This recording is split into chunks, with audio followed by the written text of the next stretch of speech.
آج ہم لوگ بھی بہت پیسے خرچے کرتے ہیں نا بیوٹی پر، کرنا چاہیے، اچھی بات ہے، خوبصورت لگو، اللہ جمیل یحب الجمال، اللہ حسن والا ہے، وہ حسن کو پسند کرتا ہے، اچھے ہی بن کے رہا کرو، خوشبو کا استعمال کیا کرو، اس سے عقل بڑھتی ہے، مسواک کا استعمال کیا کرو، اس سے ایمان پر خاتمہ ہونے کی بشارت ملتی ہے۔ اور میرے آقا تو فرماتے ہیں جو بن سنور کر لوگوں سے ملنے جائے تو جانے والے کی بھی اور جس کے پاس جا رہا ہے دونوں کی اللہ مغفرت کر دیتا ہے، لیکن ملنے کا مقصد صرف اللہ کی رضا ہو، کسی کو پھانسنا فسانا نہ ہو، ورنہ یہ بھی حدیث پاک میں آیا ہے کہ جو کسی اور کو پھانسنے فسانے کے لیے بن سنور کے جاتا ہے ان کی چمڑی کو آگ کی قینچی سے کاٹا جائے گا۔ رضا الہی کا معاملہ الگ ہے، کسی کو پھانسنے فسانے کے معاملات الگ ہیں۔ کچھ لوگ سنورتے بھی اس لیے ہیں کہ لوگ مجھے دیکھیں تو میرے چکر میں آ جائیں، لوگوں کو چکر میں نہ لاؤ، جو لوگوں کو چکر میں لائے گا قدرت اسے جہنم کی چکر لگوائے گی، اس لیے بن کے بھی نکلا کرو نا تو نیت اچھی ہو۔ پیر نصیر الدین نصیر کے 4 مصرے یاد آ گئے اس پر۔ پیر نصیر الدین کہتے ہیں آپ اس طرح تو ہوش اڑایا نہ کیجئے، آپ اس طرح تو ہوش اڑایا نہ کیجئے، یوں بن سنور کے سامنے آیا نہ کیجئے، میں آپ کا گھر آپ کا آئیے 1000 بار۔ بہت شعرا موجود ہے یہاں پر، لیکن نصیر الدین نصیر کی ندرت فکر دیکھیں، کہتے ہیں یوں بن سنور کے سامنے آیا نہ کیجئے، آپ اس طرح تو ہوش اڑایا نہ کیجئے، اور یوں بن سنور کے سامنے آیا نہ کیجئے، آپ اس طرح تو ہوش اڑایا نہ کیجئے، میں آپ کا گھر آپ کا آئیے 1000 بار، لیکن کسی کی باتوں میں آیا نہ کیجئے۔ اندازہ تو فرمائے، تو بن سنور کے رہنا اچھی بات، بری بات نہیں ہے۔ میرے آقا علیہ السلام جب کسی سے ملنے جاتے آئینہ میسر نہ ہوتا تو حضور پانی میں اپنا چہرہ دیکھتے، تو ام المومنین کہتی حضور آپ بھی؟ فرماتے ہاں، اللہ کو حسن پسند ہے۔ اور حضور کی ایک ادا اور بتا دوں آپ کو، اس سے بھی محبت بڑھے گی، گھر میں لڑتے جھگڑتے نہ رہا کرو، گھر میں ایسے رہا کرو جیسے میرے آقا رہتے تھے۔ لوگ گنگا جمنا تہذیب کی بات کرتے، میں نے کہا ہمارے ملک پہ ہمیں فخر ہے، یہاں گنگا جمنی تہذیب ہے، لیکن ذرا گھر میں بھی تو گنگا جمنا کا سنگم ہوا کرے۔ ملک میں گنگا جمنا کا سنگم کروا رہے، گھر میں بھی کرو ذرا گنگا جمنا۔ دیکھو کیا انداز تھا حضور علیہ السلام، جب بھی نیا کپڑا پہنتے اکثر نیا کپڑا پہن کر کے ام المومنین سے کہتے بتاؤ عائشہ میں کیسا لگ رہا ہوں۔ آئے آئے،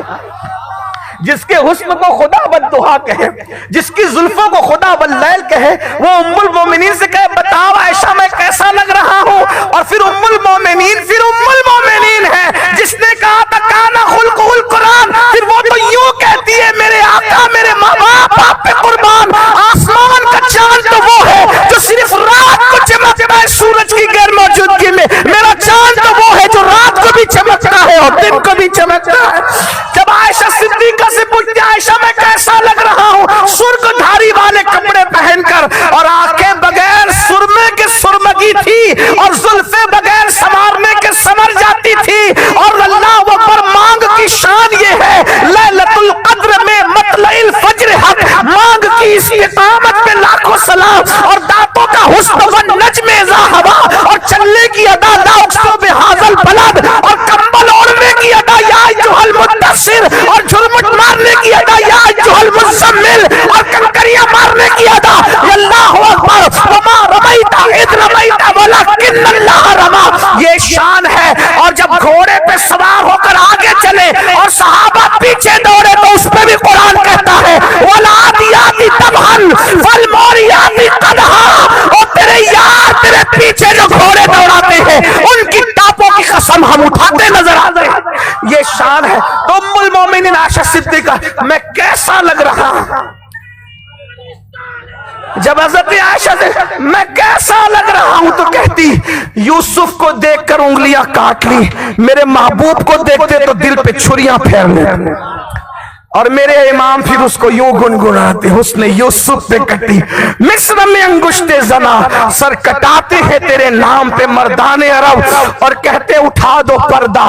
دکھا دو چہرہ، جو عائشہ صدیقہ کو دکھا کے کہتا میں کیسا لگ رہا، ذرا ہم بھی تو کہیں کہ آپ کیسے لگ، اٹھا دو پردہ دکھا دو چہرہ، کہ نور باری حجاب میں ہے، زمانہ تاریک ہو رہا ہے، کہ مہر کب سے نقاب میں ہے، نہیں وہ میٹھی نگاہ والا، خدا کی رحمت ہے جلوہ فرما، غضب سے ان کے خدا بچائے، جلال باری عتاب میں ہے، وہ گل ہے لبہائے نازک ان کے، وہ گل ہے لبہائے نازک ان کے، ہزار جھڑتے ہیں پھول جن سے، گلاب گلشن میں دیکھے بلبل، یہ دیکھ گلشن گلاب میں ہے، اور کیسے لگ رہے کریم ایسا ملا کہ جس کے کھلے ہیں ہاتھ اور بھرے خزانے، بتاؤ اے مفلسوں کہ پھر کیوں تمہارا دل اضطراب میں ہے، کیسے لگ رہے سرتاب قدم ہے تن سلطان زمن پھول، لب پھول دہن پھول زکن پھول بدن پھول، واللہ جو مل جائے میرے گل کا پسینہ، مانگے نہ کبھی عطر نہ پھر چائے دلہن پھول، دندان و لب و زلف و رخ شاہ کے فدائی، اے در عدن لال یمن مشک ختن پھول،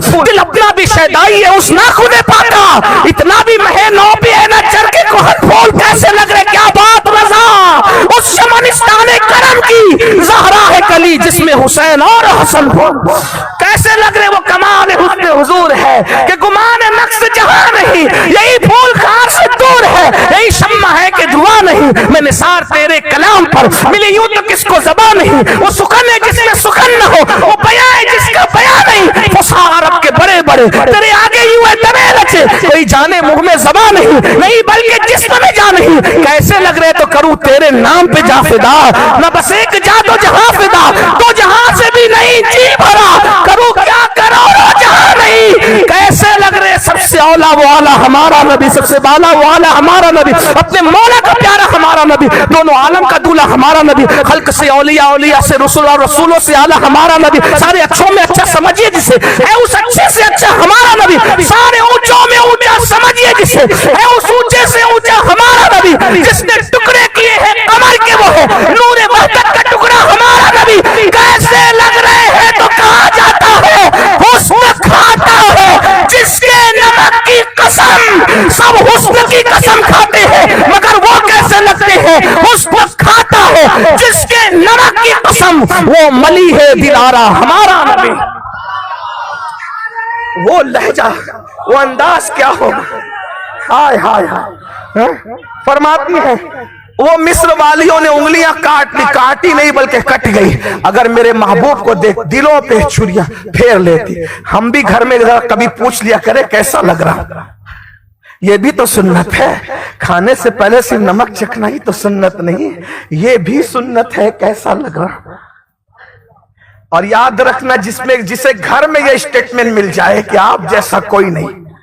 پھر اس سے بڑا دنیا میں موجودہ حالات میں بہتر کوئی نہیں، کیونکہ حضور نے سند دی جس کے گھر والے اسے اچھے ہونے کی شہادت دیں پھر وہ اچھا ہی ہے، گھر والوں سے بہتر کوئی نہیں، گھر میں تو ہمارا موچوں پہ تاؤ دینا، مار پیٹ، طلاق کی دھمکی، گالی گلوچ، خدا جانے کیا کیا چل